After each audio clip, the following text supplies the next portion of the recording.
31 March একটা news আসে কালের কণ্ঠে। তা আমি তো পত্রিকা পাই নাই, আমি অনলাইনের মাধ্যমে দেখছি এটা। আমি তখন আমেরিকার নিউ ইয়র্কের ছিলাম। তো দেখলাম যে আমাদের যিনি সাবেক আইজিপি বেনজির আহমেদ, উনি বেশ কিছুদিন আমাদের এখানে সফলতার সাথে এই চাকরিতে ছিলেন। তো ওনার যে সম্পদের ফিরিস্তি কালের কণ্ঠের মাধ্যমে আমরা জানলাম। জানার পর আমার কাছে মনে হয়েছে যে এইটা একটা বিরাট বড় অশনি সংকেত। দেখা যাচ্ছে যে যে রিপোর্ট পত্রিকায় আসছে, এবং নিশ্চয়ই ওনারা অনেক রিসার্চ করে, একটা কালের কণ্ঠের মতো একটা পত্রিকায় রিসার্চ করে বিভিন্নভাবে এই অনেক ভালো এভিডেন্স ছাড়া তো নিশ্চয়ই এটা করার কথা না। আমার জানা মতে আমি গতকালকে দেখলাম সাবেক আইজিপি মহোদয় বেনজির আহমেদ উনি নিজে একটি লাইভ করেছেন। লাইভ করে উনি ওনার বক্তব্য কিছু স্বীকার করেছেন, কিছু অস্বীকার করেছেন।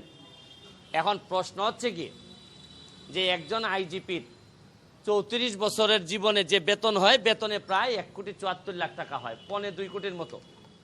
কিন্তু দেখা যাচ্ছে যে শত শত কোটি টাকার মালিকানা ওনার আছে, যেগুলা কাগজের হিসাবে আসছে। আর বে হিসাবে যে কি আসছে, এটা একমাত্র আল্লাহ মাহবুদ ছাড়া তো আর কেউ জানেন না বা কি আছে ওনার। এখন দেখা যাচ্ছে ওনার মেয়ে এবং ওনার ওয়াইফ দুইজনেরই কোনো ইনকামের কোনো লাইনই ছিল না, বা এরা তো ইনকামও করে না।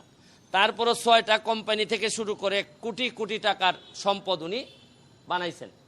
এবং মজার বিষয় হচ্ছে কি, গোপালগঞ্জের মতো জায়গায় 600 বিঘা, 800 বিঘা আরও পাশে কত হয়, 1400 বিঘা।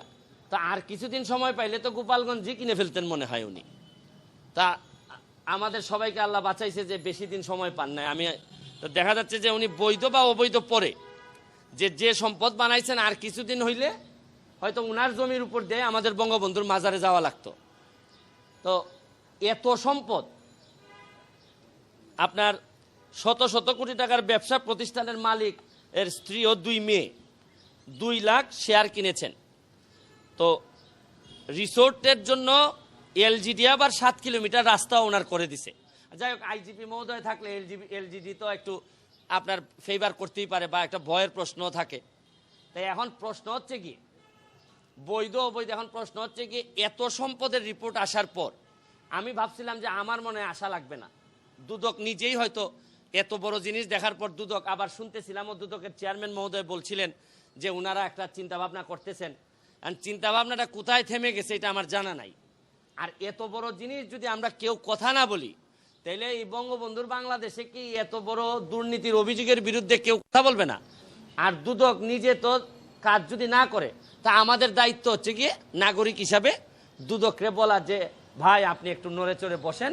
এটলিস্ট আমরা তো বলছি না যে উনি দুর্নীতি করেছেন, আমরা বলছি যে অভিযোগটা আসছে এটা বাংলাদেশের মানুষের সামনে, জাতির সামনে পরিষ্কার হোক। মানে উনি সেন্ট মার্টিন, কক্সবাজার, কুয়াকাটা যে সব জায়গায় গেছেন, মোটামুটি কোনো জায়গায় তো দেখেছি যে জায়গার বাকি নাই। ওই আমাদের এখানে আগে অনেক দিন আগে হয়তো যে খুব শক্তিশালী মানুষ যে এলাকাতেই যাইতেন একটা করে বউ রেখে আসতেন, একটা করে বিয়ে করতেন। আর আমি উনারে দেখতেছি যে উনি যে জায়গায় গেছেন মাশাল্লাহ সম্পদের মালিক হয়েছেন। তাই এটা আমার কাছে মনে হয়েছে যে এটা একটা ইনকোয়ারি করে প্রপারলি আমাদের কাছে আসা উচিত। দুদক বলুক যে উনি বৈধভাবে, উনি একটা ফেসবুকে লাইভ করে বলে দিলেন, তাতে তো আর এটা হবে না। এই জন্য আমি দুদককে অ্যাপ্লিকেশন দিয়ে গেলাম। এর পরবর্তীতে যে আপনারা জানেন যে যেসব ব্যবস্থা নিতে হয়, অ্যাপ্লিকেশন যদি দুদক মনে করে আমলে নিবে না, তখন আমার যেসব জায়গায় যাওয়ার বিষয় আছে আমি ওই সব জায়গায় নক করব। আমার প্রশ্ন হচ্ছে যে বঙ্গবন্ধু কন্যা জননেত্রী শেখ হাসিনার একটা মিশন হচ্ছে গিয়ে দুর্নীতির বিরুদ্ধে প্রতিবাদ, দুর্নীতির বিরুদ্ধে কাজ করতে হবে এবং দাঁড়াতে হবে। আমি একজন এই প্রথম, কিন্তু আমি এমপি হিসাবে এই প্রথম আসছি। আগে আপনারা আমাকে দেখেছেন যে ব্যারিস্টার সুমন হিসাবে আসছি। আমি একটা জিনিস বলতে চাই যে এমপি হওয়া বা না হওয়া এটা কোনো ইস্যু না।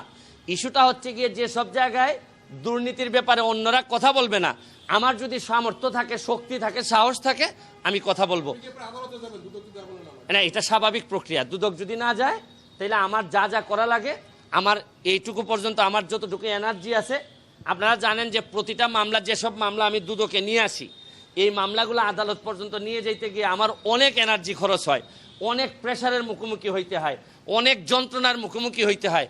তারপরও শুকুর আলহামদুলিল্লাহ আমি এখনো বেঁচে আছি।